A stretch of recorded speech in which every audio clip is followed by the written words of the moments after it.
இது news first prime time sunrise. அனைவருக்கும் இனிய காலை வணக்கங்கள். நீங்கள் இணைந்து கொள்வது பிரைம் டைம் சன்ரைஸ் காலை நேர பிரதான செய்திகளுடன்.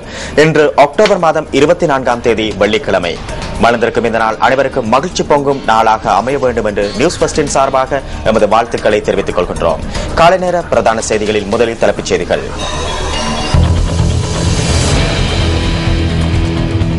2015ஆம் ஆண்டிற்கான வரவு செலவு திட்டம் பாராளுமன்றத்தில் இன்று சமர்ப்பிக்கப்பட உள்ளது. போதைப் பொருள் விற்பனை செய்யும் குழுக்களிடையே ஏற்பட்ட தகராறை வெள்ளம்பேட்டை துப்பாக்கி சூட்டு சம்பவத்திற்கான காரணம் போலீசார் தெரிவிப்பு. கனடிய பாராளுமன்றத்துக்குள் நுழைந்த நபர் துப்பாக்கி சூட்டு நடத்திய சம்பவம் தொடர்பான வீடியோ காட்சி வெளியீடு.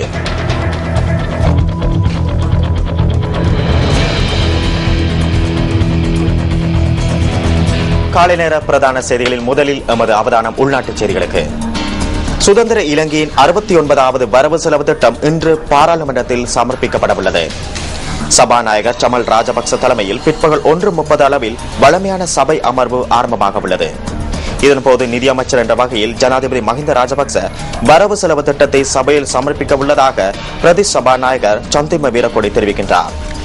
நிதியமைச்சர் என்ற வகையில் ஜனாதிபதி மஹிந்த ராஜபக்சவினால் சமர்ப்பிக்கப்படும் 10வது வரவு செலவு திட்டம் இதுவாகும். வரவு செலவு திட்டம் சமர்ப்பிக்கப்பட்ட பின்னர் அது தொடர்பில் முதலாம் வாசிப்பு மீதான உரையை ஜனாதிபதி நிகழ்த்தவுள்ளார். அதனைத் தொடர்ந்து நவம்பர் மாதம் 1ஆம் தேதி வரை முதலாம் வாசிப்பு மீதான விவாதம் பாராளுமன்றத்தில் இடம்பெறவுள்ளதுடன் அன்றைய தினம் மாலை வாக்கெடுப்பு நடத்தப்படவுள்ளது. இதன் பின்னர் நவம்பர் மாதம் 22ஆம் தேதி வரை குழுநிலை விவாதங்கள் இடம்பெறுவதுடன் வரவு செலவு திட்டம் மீதான இறுதி வாக்கெடுப்பு நடத்தப்படவுள்ளது. மக்கள் மத்தியில் பெரும் எதிர்பார்ப்பையும் எதிர்க்கட்சிகளின் விமர்சனங்களுக்கு மத்தியிலும் இம்முறை வரவு செலவு திட்டம் பாராளுமன்றத்தில் சமர்ப்பிக்கப்பட உள்ளமை குறிப்பிடத்தக்கதாகும்.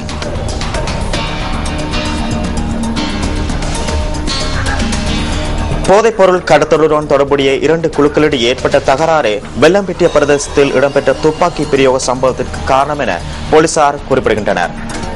மோட்டார் சைக்கிளில் நேற்று மாலை வந்த 4 நபர்கள் இந்த துப்பாக்கி பிரயோகத்தை மேற்கொண்டதாக போலீசார் தெரிவிக்கின்றனர். துப்பாக்கி பிரயோகத்திற்கு இலக்காகி காயமடைந்த ஒருவர் தேசிய வைத்தியசாலையில் அனுமதிக்கப்பட்டுள்ளதாக போலீஸ் ஊடகப் பிரிவு தெரிவிக்கின்றது. சம்பவத்தில் காயமடைந்தவர் போதைப் பொருள் விற்பனையில் ஈடுபட்டிருந்தவர் என போலீசார் தெரிவிக்கின்றனர். வெள்ளம்பேட்டி சிங்கப்புர பகுதியில் நேற்று மாலை இந்த சம்பவம் இடம்பெற்றுள்ளது. இந்த சம்பவம் தொடர்பான விசாரணைகளை வெள்ளம்பேட்டி போலீசார் மேற்கொண்டு வருகின்றனர்.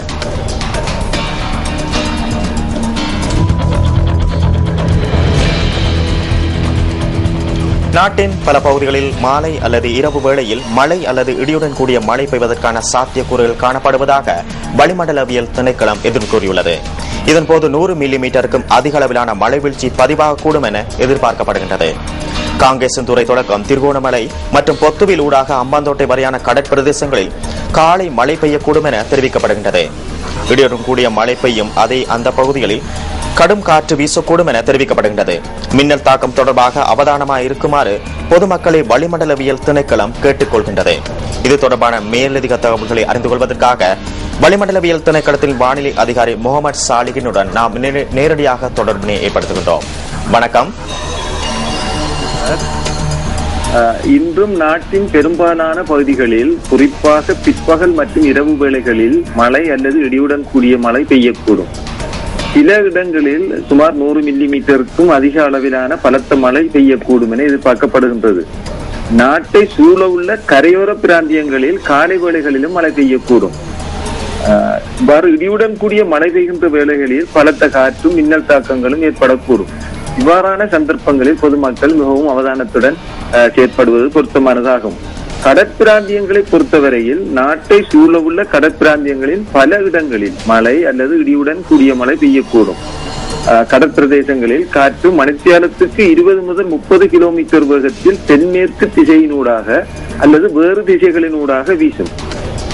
இடியுடன் கூடிய மழை பெய்கின்ற வேளைகளில் கடற்பிரதேசங்களில் காற்றின் வேகம் அதிகரித்தும் காணப்படலாம். பொதுவாக நாட்டை சூழ உள்ள கடற்பிரதேசங்கள் கொந்தளிப்பாக காணப்படாது. எவ்வாறாயினும் இடியுடன் கூடிய மழை பெய்கின்ற சந்தர்ப்பங்களில் இடைக்கிடையே கொந்தளிப்பாக காணப்படலாம்.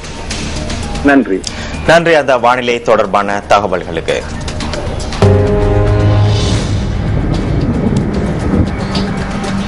புத்தளம் நாகவில்லு பிரதேசத்தில் இடம்பெற்ற வாகன விபத்தில் ஒருவர் உயிரிழந்துள்ளார்.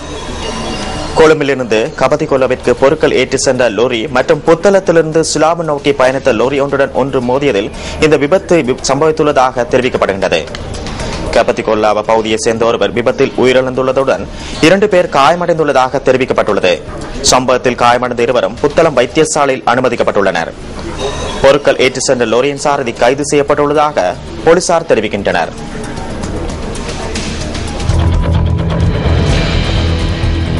செப்டம்பர் மாதம் 16ஆம் தேதி முதல் வீட்டு பாவனையாளர்களுக்கான மின்சார பட்டியலில் 25% கட்டண குறைக்கப்பட உள்ளதாக இலங்கை மின்சார சபை தெரிவிக்கின்றது. செப்டம்பர் 16ஆம் தேதி முதல் அக்டோபர் மாதம் 3ஆம் தேதி வரையான மின்சார கட்டண பட்டியலில் இருந்து இந்த கட்டண குறைப்பு மேற்கொள்ளப்பட உள்ளதாக மின்சார சபையின் ஊடக பேச்சாளர் பிரதி பொது முகாமையாளர் செனிஜித் தசநாயக்க குறிப்பிடுகின்றார். செப்டம்பர் மாதம் 3ஆம் தேதி முதல் 16ஆம் தேதி வரை பழைய அறவீட்டு முறையிலும், செப்டம்பர் மாதம் 16ஆம் தேதி முதல் அக்டோபர் மாதம் 3ஆம் தேதி வரையிலும் பட்டியல் தயாரிக்கப்பட உள்ளது. இதேவேளை ஹோட்டல்களிடமிருந்து அறவிடப்படும் மின்சார கட்டணங்களை குறைப்பது தொடர்பில் இதுவரை தீர்மானங்கள் எதுவும் மேற்கொள்ளப்படவில்லை எனவும் அவர் கூறினார்.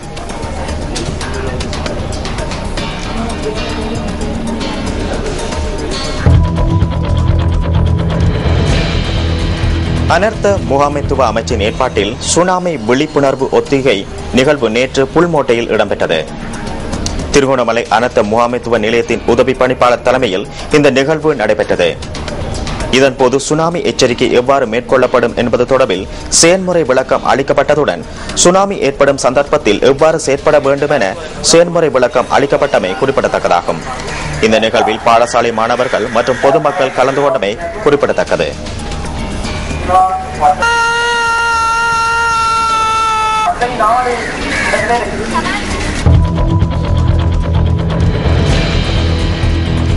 மக்களின் அடிப்படை தேவைகளில் ஒன்றான குடிநீர் தொடர்பில் இலங்கை வாழ் மக்கள் எதிர்நோக்கும் பிரச்சினைகள் ஏராளம்.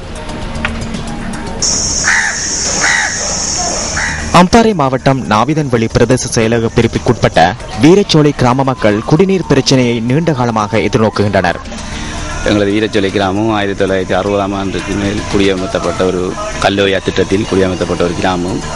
கிராமத்தில் சுமாராக இப்பொழுது 155 குடும்பங்கள் வாழ்ந்து கொண்டிருக்கின்றது. எங்களுக்கு முக்கியமான பிரச்சனை என்னவென்று சொன்னால் எங்களது கிராமத்தில் தண்ணி பிரச்சனை. அதாவது எங்களது கிராமத்தில் 2 கிணத்துகளை அடித்து அந்த கிணத்திலிருந்து எங்களது இந்த பின்னால் இருக்கும் தாங்கி ஏற்றி அந்த தண்ணி எங்களது கிராமத்தில் இருக்க மக்களுக்கு விநியோகம் செய்கின்றார்கள். அதே டைமில் கோடையான டைமுகளில் எங்களுக்கு தண்ணி மிகவும் ஒரு கஷ்டமான நிலை ஏற்படும். அந்த டைமில் எங்களது மக்கள் வளர்ச்சியிருக்கின்ற ஆறுகளிலும் புகழை தோண்டி தண்ணி எடுத்து கொண்டுதான் பாவிக்கிறதுக்குரிய சூழ்நிலை ஏற்பட்டிருந்தது. 1963ஆம் ஆண்டு கல்லோயா குடியேற்ற திட்டத்தின் கீழ் இந்த கிராமம் உருவாக்கப்பட்டது. இந்த கிராமத்தில் தற்போது 150க்கும் மேற்பட்ட குடும்பங்கள் வசித்து வருகின்றன. இங்கு 2 பாரிய கிணறுகளும் நீர்த்தாங்கியொன்றும் 2008ஆம் ஆண்டு அரசு சார்பற்ற நிறுவனம் ஒன்றினால் அமைத்துக் கொடுக்கப்பட்டுள்ளது. இதற்கான மின்சாரம் மற்றும் பராமரிப்பு செலவுகளை இந்த பகுதி குடும்பங்களை ஏற்றுக்கொண்டுள்ளன.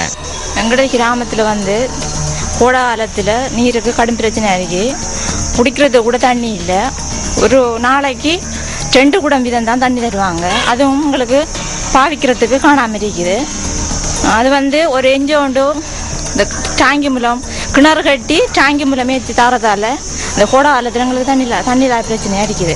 ஆயினும் வருடத்தில் பெரும்பாலான நாட்களில் இந்த கிணறுகளில் நீர் வற்றி போவதால் மக்கள் தமது வாழ்வாதாரத்துக்கு அத்தியாவசியமான நீரை பெற்றுக்கொள்ள முடியாமல் போகின்றது. தமக்கு தேவையான நீரை பெற்றுக்கொள்ள அதிக தூரம் பயணிக்க வேண்டியுள்ளதுடன் அதிக நேரத்தையும் தாம் செலவிட வேண்டியுள்ளதாக இவர்கள் விசனம் வெளியிடுகின்றனர்.